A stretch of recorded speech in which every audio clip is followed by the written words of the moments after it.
इससे पहले जो हमारी वीडियो थी उसमें हम पार्ट 1 में हमने प्रोनाउन की चंद किस्में जो है ना वो डिस्कस किए थी और इसकी चंद किस्में और बाकी है। तो इंशाल्लाह आज इसी वीडियो में हम जो रिमेनिंग पार्ट है या जो रिमेनिंग टाइप्स है प्रोनाउन की उस पर बात करेंगे।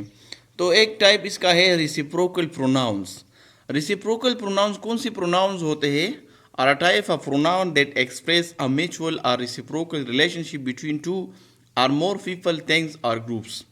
रिसिप्रोकल प्रोनाउन वो प्रोनाउन होते हैं जो कि किसी सेंटेंस में क्या करते हैं, दो ऑब्जेक्ट, दो पीपल या दो थिंग्स या ग्रुप के बारे में क्या करते हैं, उनकी आपस में जो रिलेशन होता है वो शो करता है, वो एक्सप्रेस करता है।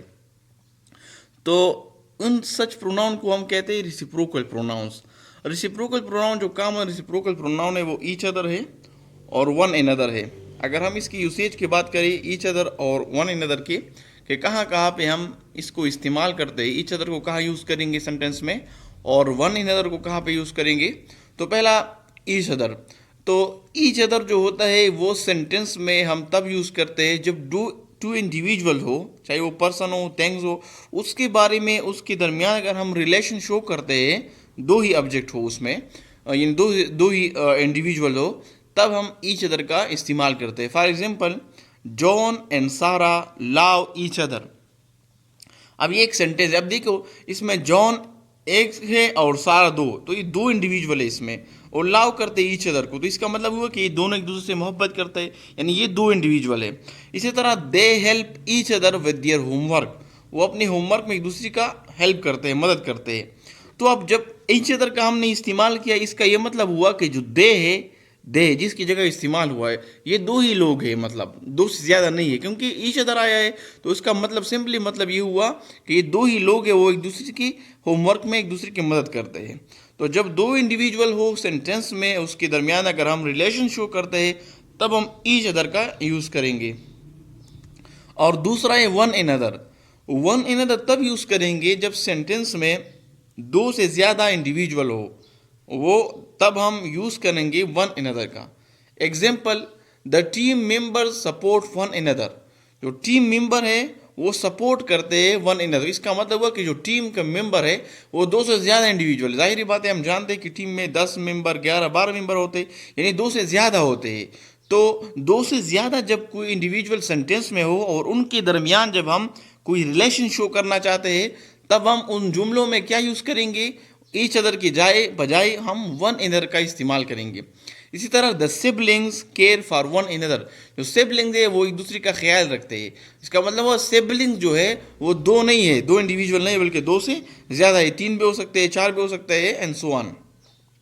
तो जब सेंटेंस में दो से ज़्यादा इंडिविजुअल हो और उनके दरमियान हम रिलेशन शो करते हैं, तब हम वन अनदर का यूज़ करेंगे। और जब दो ही इंडिविजुअल हो सेंटेंस में, तब हम ईच अदर का यूज़ करेंगे। तो ये हुआ रिफ्लेक्सिव प्रोनाउन, रेसिप्रोकल प्रोनाउन। अब जो और किस्में है इसमें, एक है रिफ्लेक्सिव प्रोनाउंस, जो लास्ट किस्म है। रिफ्लेक्सिव प्रोनाउन कौन से प्रोनाउंस होते हैं? Reflexive pronoun are a type of pronoun that are used when the subject and object of a sentence refer to the same person और थिंग।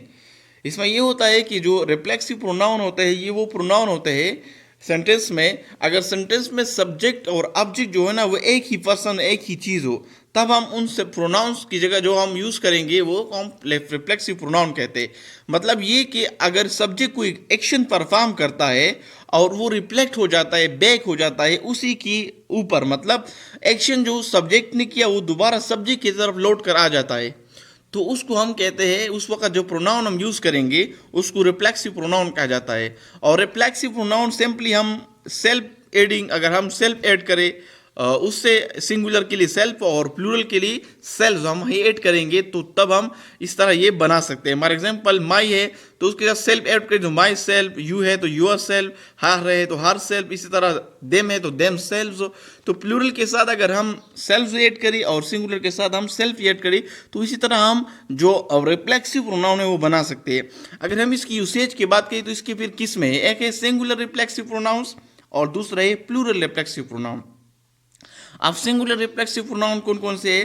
फॉर एग्जाम्पल माई है तो इसके साथ सेल्फ लगाए तो माई सेल्फ, यू है तो your self, हेम है तो हेम सेल्फ, हर है तो हर सेल्फ, एट है तो एट सेल्फ। अब ये सिंगुलर रिफ्लेक्सिव प्रोनाउन है। अब इसकी यूसेज की बात करते हैं।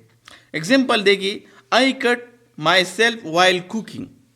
I cut my self while cooking, मैंने कुकिंग के दौरान अपने आप को काट दिया। तो अब देखो, आई जो है, आई कट, ये सब्जेक्ट ने काटा, और ये कटिंग जो है ये एक्शन, ये दोबारा लौट कर आया किस पे, इसी अब सब्जेक्ट पे, यानी मैंने अपने आप ही को काटा। काटा किसने, सब्जेक्ट ने, लेकिन किसको काटा, अपने आप ही को काटा। इसका मतलब हुआ कि जो एक्शन इस जुमले में हुआ कट, वो किया आई ने, आई सब्जेक्ट है, लेकिन दोबारा जो एक्शन था वो लौट कर रिफ्लेक्स हुआ किस पे, उसी सब्जेक्ट पे। तो इसके लिए जो प्रोनाउन यूज करते हैं उसको हम रिफ्लेक्सिव प्रोनाउन कहते हैं, लेकिन चूंकि ये सिंगुलर रिफ्लेक्सिव सिंगल है तो इसलिए इसको हम माई सेल्फ को सिंगुलर रिफ्लेक्सिव प्रोनाउन कहते हैं। इसी तरह she blame her self for the mistake, उसने मिस्टेक के लिए अपने आप ही को ब्लेम किया। तो देखो, ब्लेम, शी ने ब्लेम किया, तो ये ब्लेम क्या है, एक्शन है। किसने किया, सब्जेक्ट ने किया, शी ने, लेकिन लौट कर किस पे ही आया, उसी शी पे आया, यानी सब्जेक्ट ही पे आया, तो उसने आप ही को ब्लेम किया। तो जब सब्जेक्ट और ऑब्जेक्ट जो है ना वो एक ही पर्सन हो, यानी इसमें सब्जेक्ट भी शी है और ऑब्जेक्ट भी शी है, क्योंकि एक्शन इसी सब्जेक्ट पे आया, तो उस वक्त जो प्रोनाउन हम यूज करते हैं यानी हर सेल्फ, ये क्या हुआ, ये रिफ्लेक्सिव प्रोनाउन है, लेकिन चूंकि सिंगुलर है, सिंगल है, इसलिए इसको सिंगुलर रिफ्लेक्सिव प्रोनाउन कहा जाता है। दूसरा जो किस्म है इसका वो है plural reflexive pronoun. Plural reflexive pronoun में आवर सेल्व्स, आवर है तो आवर सेल्फ, यू है तो यूर सेल्फ, देम है तो देम सेल्फ, ये क्या, ये प्लूरल रिफ्लेक्सिव प्रोनाउंस है। अब इसकी अगर हम एग्जांपल की बात करें, we organise the event ourselves. अब देखो, ये ऑर्गेनाइज क्या है, ये एक्शन है, यानी हमने ऑर्गेनाइज किया है इवेंट को, और किसने ऑर्गेनाइज किया, सब्जेक्ट कौन है, वी है, वी है, we organise the event ourself, हमने खुद ही इस इवेंट को अरेंज किया है। तो देखो, जो ऑर्गेनाइजेशन इवेंट था हमने ऑर्गेनाइज किया, और ये ऑर्गेनाइजेशन का जो इवेंट है दोबारा, इसका जो एक्शन है दोबारा लौट कर आया था उस वी पे, यानी वी पे दोबारा ही आ जाता है। इसका मतलब हुआ कि जो सब्जेक्ट है और ऑब्जेक्ट है उस जुमले का एक ही शख्स है, यानी जो एक्शन है दोबारा लौट कर आता है वी पे। तो इसको हम कहते हैं, कौन सी प्रोनाउन यूज करते हैं इसके लिए, रिफ्लेक्सिव, क्योंकि ये वी है और प्लूरल है तो इसलिए इसको प्लूरल रिफ्लेक्सिव प्रोनाउन कहा जाता है। इसी तरह दूसरा जुमले को देखिए, they took care for of themselves, वो अपने आप ही का केयर करते हैं। तो देखो, दे टुक, ये क्या है, दे जो है ना, took care up, care up क्या है, मतलब वो अपने ख्याल रखता है, तो ख्याल रखना एक्शन है, ये कौन रखता है, दे, अब देमसेल्व अपने आप का, यानी वो खुद ही अपने आप का ख्याल रखते हैं। तो इसमें क्या है, जो एक्शन है वो दोबारा सब्जेक्ट के ऊपर वो लौट कर आता है, वो रिफ्लेक्स करता है उसको।